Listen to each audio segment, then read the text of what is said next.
5, 4, 3, 2.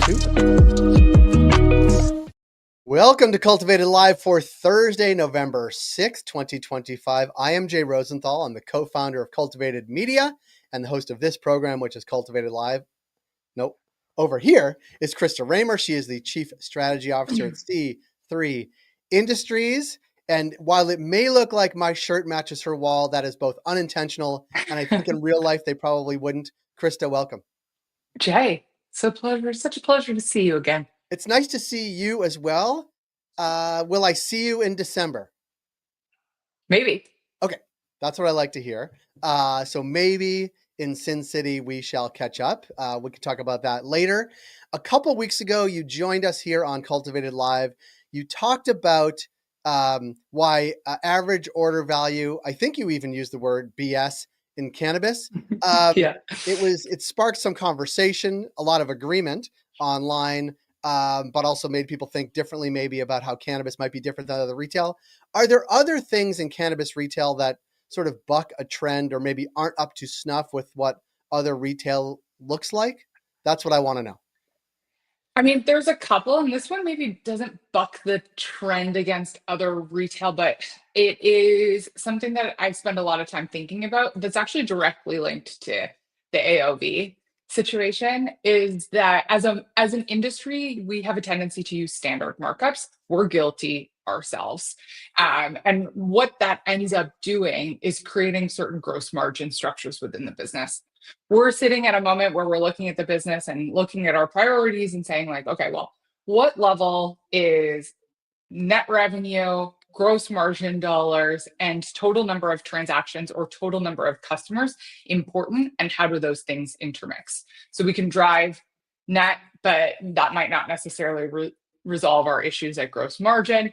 We could drive transaction that might help us with gross margin, but like, is that going to help us lift net? And so I think it depends on the maturity of the state that we're in for us specifically, but as an industry, it also depends on like, what are the goals of the business and what we're trying to do. But the byproduct of that is that when we think about AOV is going to be a collection of products that are all purchased at the same time. And within that, which we didn't talk about, is also the margin structure of those transactions.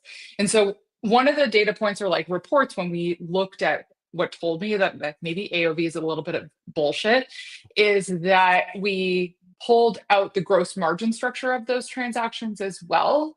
And we didn't see the correlation that maybe you would want to see if you were bringing a more CPG kind of like convenience store approach, which would be to drive slightly higher margins at lower priced product and potentially run slightly lower margins at higher priced products, even though it's going to punch above its weight class in terms of total margin dollars.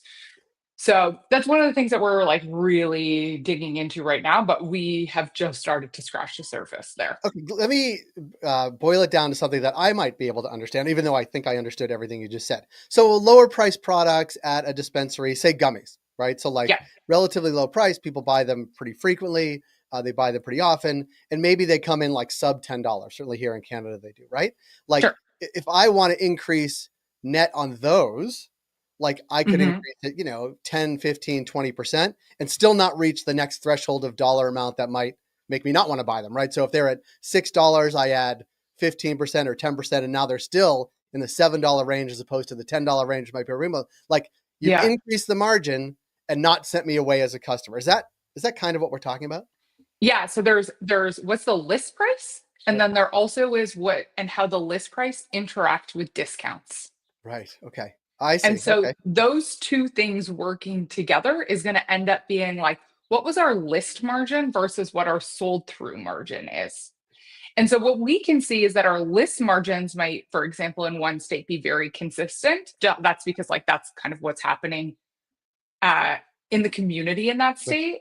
But when you actually look at sell through, the margin isn't the same. And like, you're like, okay, well, what is going on here that is resulting in us not, if our list was resulting in a 50% margin and we're selling through less than 50%, what are all of the things that are impacting that and why? And so retail list price is one aspect of that, but then also what else is going on in the transaction is influencing that. Things like Alpine points, group discounts, or specific like promos. So what we found is like, okay, we've got a very engaged senior customer base in one of our stores. The seniors are purchasing in certain price points that is driving margin structure in those baskets lower than the transactions that they're not purchasing in. So there is something that we have to do when we're thinking about pricing that is list price, but also the discounts that apply to it. So in your example with the edible, let's say, for example, we purchase it at $4, we're going to list it at 8. We have to always be asking ourselves, is the customer going to care if we go to 8.50? Right. What is the dollar value that the customer is willing to walk back out the door from or disrupt the purchasing pattern? And then in other product that's higher, like maybe an ounce, if you took that same increase, it would be felt and the customer is definitely going to walk back out the door.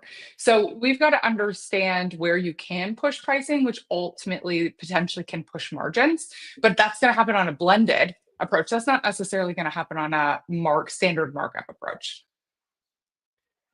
So talk about blended approach to, I'll let you cough first. That's too much of that ounce, I think. Talk about the blended approach to margin and what it would look like on a store perspective. Is it, lower price products, we're going to make more margin. The higher price products, we're going to take a little bit less because we know the price flexibility, they're less flexible higher up, some sort of dollar value and lower value. Like talk a little bit about that. On paper, yes. Yeah. But then the other thing that we need to consider with that is the speed to which the product sells. Velocity. So the velocity. So there's always going to be a moment where we're going to have a tension of what price does this need to sell at a quick rate? Because let's say, for example, we have great margin structure, but we don't sell it very quickly. Right. Does that matter? We will have made more margin dollars if it was in a lower price band, sold at a higher velocity, and we recapture it that way. So at the end of this, like, margin as a percentage can also kind of be bullshit sometimes. It's a good indicator that we have to use to look into things, but just running a 43% margin doesn't mean very much if we don't consider kind of what the absolute margin dollars are. So it is a bit of a mess when you actually get into it. And specifically when we think about marketing and then how we apply our different initiatives to get those customers in, that's where we really see some changes and what can happen, because it's like, what product are we promoting at what time? What things are customers commonly purchasing? And if there is a demographic group, it could also influence an entire basket or like a section of a basket band analysis that you don't really see standing on the outside watching the customer walking around in the store. It strikes me, because I have a grade 11 student, that this is math. It strikes me this is applied math, because if you think about sort of, margin and price and you factor it all in an equation, and then you get a row on your spreadsheet of velocity is 0, even though the margin might be 50, the margin might be great, velocity is low equals X. Whether the velocity is high, margin is slightly lower, but it's better value for the customer, but also for you as a business. Like, this is applied math. I'm so excited.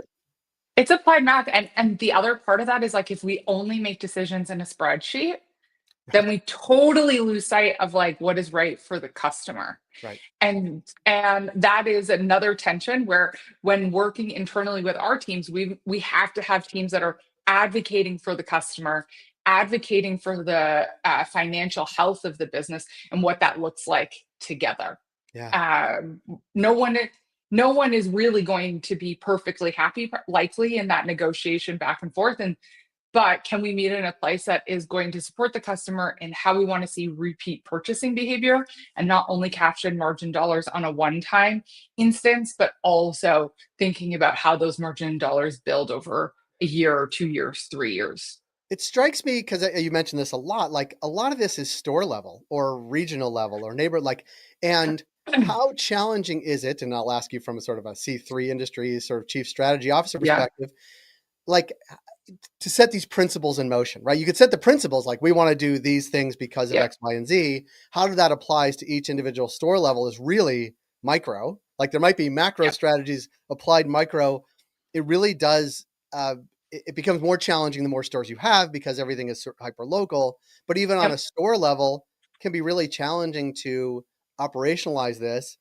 But it sounds like it's the next evolution of average order value, pricing structure, margins, like all these things will make or break many retailers. Yeah, I mean, this is really hard. Like I'm talking about it like it's like pretty straightforward. We can get in, see it, have some conversations internally, and go at it. That's all fine and dandy until every week when we're receiving hundreds, thousands of new SKUs that need to be priced and people need to make decisions as they come in. We're constantly adjusting the promotional calendar. Like these things interact and then the conceptual strategy that was like laid out on a spreadsheet means nothing after that. So it to your point, like we do have to figure out ways within the business to find efficiency in executing, but also be pretty granular. Mm-hmm. In traditional retail, this has always looked like potentially building store groupings. Often they're like A stores, B stores, C stores, or that kind of thing.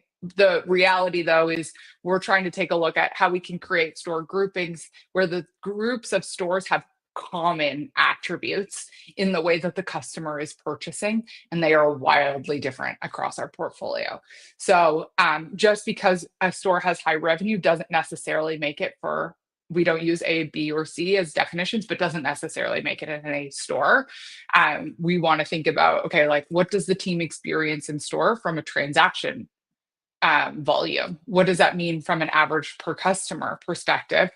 And what products are commonly being sold, and why do we think that is in those stores? And then how do we put them into groupings and start to take a okay, high level, this might be the approach. How do we get tactical and apply it within those store groupings? And then once we have that, next step would be to take it more nuanced on a store by store.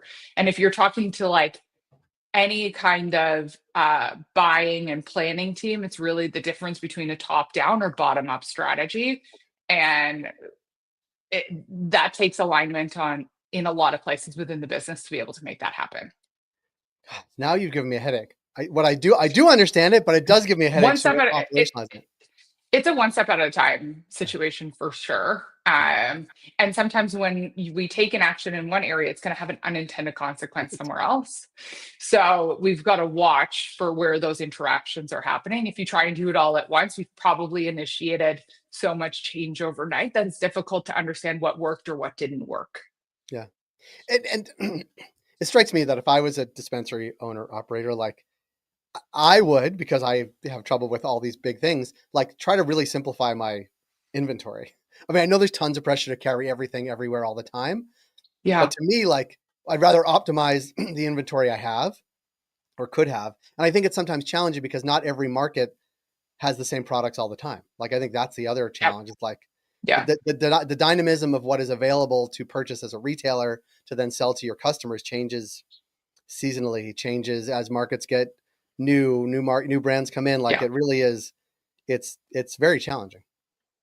You really have to understand the supply and demand metrics of both the customer relationship in the store as well as the dynamics of the market in trying to purchase that inventory.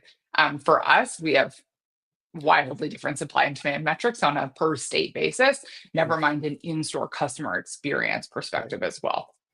Well, that's why you are in charge, Krista, because you think about these things and you have a gigantic computer screen, which all of it on. It's like a Minority Report that you can move all the pieces around, like Tom Cruise with a swipe of your hand. Um, but I I'm going to appreciate. kill your dream and tell you that I work off of a laptop. I know you do, and probably a tiny one. You have a 13-inch screen. No, but I wonder also, and this is a question for a different time, is like, could AI help with these sort of dynamics? Like if you Mhm. programmed it enough to say, here's what we're looking to do, here's what it looks on a store by store basis, even on a product, like help me optimize. Like I think that's probably the next wave of what retail is going. Some retailers are certainly doing it. But even asking AI to do the thing is the magic sauce. Like, you know what I mean? Like you need to be able to Well, say, here's the goal. Yeah, how you prompt in any of that situation, how you prompt is going to become really important. Like, we have a really great team at C3 who is working incredibly hard to try and figure these things out. Like, this Yeah. is absolutely, do I show up to meetings sometimes and put everybody sideways by asking a question? Likely. But the reality is it's the teams that are making the day-to-day decisions that are going to help us to stack the wins. Yeah. So for us too, it's been one of the opportunities to say, where in the business do we make sure that we're supporting the team in the right way, that knows when they need to stack or call out and say, ooh, this one has an unintended consequence. Yeah. Well, Krista, I appreciate the time as always on this Thursday. We will connect with you on a upcoming Thursday as well as the U.S. rolls into American Thanksgiving. It seems like Yes. there's always a sprint between like an election day and Thanksgiving. And we're in that right now. And then we're in the holiday season, big time for cannabis sales. So we'll come back, have you on, talk about that as well. But Krista from C3 Industries, thanks for joining us here today. Thanks for having me, Jay. And we may see you in person in December in Las Vegas. May. I You like it. may. We'll check the weather because I know that that's important to you. So we'll check the weather and we'll get back to you on that. Krista, thanks so much for being here. Thanks, Jay. Great. Thanks, everybody. We'll be back tomorrow, which is Friday, with This Week in Cannabis Live with our friends at High Spirits and Cannabis Musings. And of course, Jeremy and I. Krista, thanks so much. We'll see everybody tomorrow.